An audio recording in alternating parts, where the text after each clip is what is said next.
You think, do we need an intro? Okay, now listen. Yes, I ma'am. haven't laid eyes on you in 18 years. That's ridiculous. It's crazy. Makeup, I need can't lipstick. believe how beautiful that was. Your little house. I remember you taking me all through your little house and those beautiful stairs, and I remember all your artwork and how precious that was. And Well, you have to come there's into so many golden memories you gave Eureka. You know, with the Lucky 13 and the artery. I mean, come on, Charlotte. Nobody's done any fucking thing like that before, since, or after. And stop that. Okay. Done. And done. And done. Anyway, you know, it's kind of like the Talking Head song, you know, how did we get here, you know? So, Yeah. you know, when I do these things, I really, every day, I don't know what's going to turn up. And so after James died, it was like Fantasia, you know, from 15 minutes after he left the planet, my neighbor was here. And I had people coming in a relay all the way through Christmas. And by January, it'll be 3 years in August. And so that starts the next phase. So anyway, by January, I thought, I guess I need to go out and meet my peeps, you know, because I knew I was going to start this project. And so it was my year of saying, okay. And then so I pop up everywhere. So the other night, I popped up at Kelly and Donna Mulholland's little ball museum because Crow Johnson was performing. Right, which is Crow's a friend of mine, and I love her through I Christmas. love her. Yeah, I love of course. her. She's Okay. a creative that, yeah. Yeah. Anyway, No one like her. I love her. Yeah. And so she was going to perform, and so I thought, well, thanks for inviting me. That's awfully sweet, you know? And so I sat next to Choo Choo. Yeah. And I haven't seen her in a long time. Right. And so a lot of people guess I know I'm doing this project. And she said, you know, KJ I walked your house one day and she has this big James Yale. And I thought, really? Really? Oh. And KJ says, oh, I wish that it was true. No. So anyway, I call you. Yes. And you said, I know immediately the painting. I know immediately the painting she's talking about. Immediately I know she walked into my house and she saw this big, beautiful waterfall painting with all this gorgeous color of Larry Manskers. And she, in her mind, I know, thought that was James Yale's. Because it's big and bold and beautiful like James's stuff. And I'm sure she associated that with James and not... Right. Yeah. But then... But then... There was something big. That's what's so cool about this. There's always a twist. Right. So I didn't have an original, but there's always a big but. There's a big but, especially with KJ. Yes. Okay. So I had a big original drawing of a painting that I knew was really important and valuable 20 years ago. I knew it was really important and valuable when I found it in my home, and I took it to a framer and saved it and had it framed. It does have some water and some tears, but it is James's writing all around the edges. It is the most precious thing. It is the OG of the original. And you know, I hate to say that they're kind of equally important, but that's the roadmap of how we got to the actually painting. For Matt and the Peanut Gallery is photographing this. These actually mean more to the curator than the original. Yeah. Even though we don't know where the original is. Isn't that? Yeah, and we want to. We want to. We want to. And the artist, the woman's name is Katie. Yes, Katie. And she doesn't know where it is. No. And the story of Katie is and there's an interview with Katie. Oh, good. And the story is really how James would lock in to a face, the essence of a human being. And he and Allison, our daughter, was in a little antique store in Eureka Springs, and this beautiful young woman and her soon-to-be husband walked in, and they're dirt poor, and they're staying in Eureka and having this magical time. Right. And she tries on this chainmail headdress. And Allison looks at her dad, and she said, and they didn't say anything, she just knew. And then she looked back, she said, he's not there anymore. He was already gone into the painting. And so then, because they don't have money and they can't afford a chainmail headdress, she takes it off, she puts it down, and they watch her walk out of the thing. He says to this 14-year-old kid, go get her. And so they did. And so she said, I'm 14, I'm booking it down, trying to track Katie down. And so they agreed to do a photo shoot, and they did it here in Beaver Lake. And so he draped her, their whole entourage was here, boyfriend, everybody. Yeah. She's draped with this usual gauzy fabric, and she's out in the lake, and he's set up in the lake photographing her. And all of a sudden this bass boat comes zooming by and creates this wake and takes the whole draping Thing over. down, and that's it. And they always like crash into it. They see this. Oh my God! Nubile nymph in the water. Oh my Yes. God. Right? Exactly. Of course. Breasts. So Yeah. there they are, the breasts. There's the breasts. The beautiful breasts. Yes. And they are beautiful breasts. Yes. But everything about this is ethereal. I love it. Mm. And what a great journey. I really felt like, Charlotte, that when, after I had the conversation with you, I was on the phone with Charlotte and I was like, I'm going to call you back in 10 minutes. So I get off the phone with Charlotte and I go to my art closet and I have a couple. But I, know it's a big painting and I know it's got to be close. So 10 minutes later, I call her back and I go, I've got it. Here it is. Look at it. We FaceTimed. And I was like, I've been saving this for 20 years because I knew it was important. Yeah. I knew it was important. I know it's important work, right? And I'm a collector. I mean, I do have a good collection of original artwork that I love. And my hope for that is museum style, for sure. But I knew this was an important piece to try to preserve as much of it as I could. And I did feel like that pilgrimage since our conversation, though. I thought, I got to get it to her. I got to get it to that I photographer. know. I got to get this. It's some of the writing on there. Can you just, with Matt, read some of the notes that he made on there? Yes. Now, I'll read this one again because this is my favorite one of all of them, and I've read them multiple times. But this says, please never let me try to paint chainmail again. Exclamation mark. Exclamation mark. Yes. Okay. This is need to put in some lily flowers, a fragrance nurturing. That's Right? what his student Rachel was saying the other day in an interview, that he was very exact of what would be in bloom and native to the area. Here's your story. September 1997. This is Avoca Hollow on Beaver Lake, just a few yards from my studio. The cattails were from my pond. Katie stopped boat traffic when her gown washed down. Scott and Paparoo played on the shore.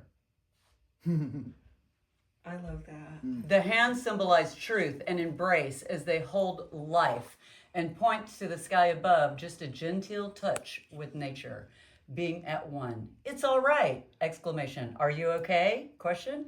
Please tell me you are, smiling and feeling fine. I can't see your face, but I feel your touch from within. That's so beautiful. One of the That's things... the moment we're in, Charlotte. You're going to make me cry. This is that moment. It is that moment, because one of the things, too, that Donnice Woodside saw in this painting, because she owns a print, here's the dagger, but if you look at the cattail, she's embraced it like a peace sign.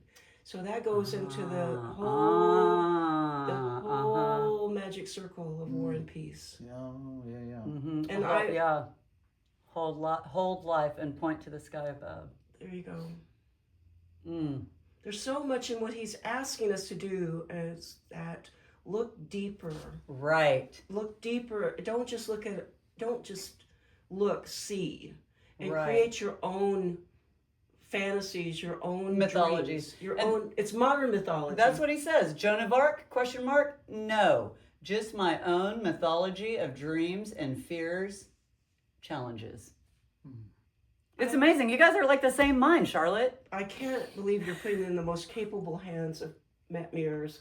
I mean, Thank you, Matt. I am so blessed and lucky with this. And then, I feel the same. but you, I know, I mean, I don't know what the heck you're up to, but you're thinking about, you have a great art collection of Arkansas artists. I do. And I just we sat down with Bill McNamara the other day. And that was extraordinary, because Sure. James adored him, and he's one of the models in the painting. I don't know where that is. It's called Chiron and his Muse, and it's Bill coming out of the water lilies, and there's this like fairy that is over his right shoulder, that's almost like blessing the artist. And so when I'm going to go, we went on our little field trip over by Boxley, and he's like, I've never seen that painting. I don't know anything about that painting, but it's Bill. So James locked into the essence of Bill McNamara and put him into this painting. But there's another one that Bill did model for. Huh? It's like, Oh. where is it? Where are the drawings? You know, it's not like I want to possess these. I just want to build this catalog Right. that one day Right. there's this gorgeous book that shows you, you know, you're the curator. I don't have the right words of so many elements that he was curious about. Well, here's another piece where it is. Katie is holding a dagger that Scott Shoemaker made for me in trade for a drawing of an angel holding one of his swords as his company logo. Yes, he did. Well, That's cool. He was a working artist and he did advertising. Of course. Yeah, I mean, Maxfield Parrish. Yeah, there you go. Right. So, Miss Art Connoisseur. Yes. What are you thinking about your collection? Am I supposed to say that you want to do an art museum? I do. I'm actively looking for a space. I do want to do an Arkansas Art Museum. It won't just be an Arkansas art collection, Charlotte, because I've traveled too much. Right. You know, and I have like 40 Panamanian molas that I want to display. And, you know what I mean? Right. I mean, they're all framed and beautiful. Right. So it will be there will be an international section. I want to kind of do, free for Arkansas residents. I mean, Hot Springs is the #1 tourist destination, so I feel like I don't need to make money, Charlotte, but I want to show the work. Yes. I want to show the work right And now. that's why I love it that you have this piece. Yeah. I'm looking at a specific building right now that's not for sale, but maybe something will work out that it will become for sale because it's perfect for what I want. Oh, I love that. Yeah. But, you know, my kind of parameters are downtown, some walking traffic, and space. Yeah.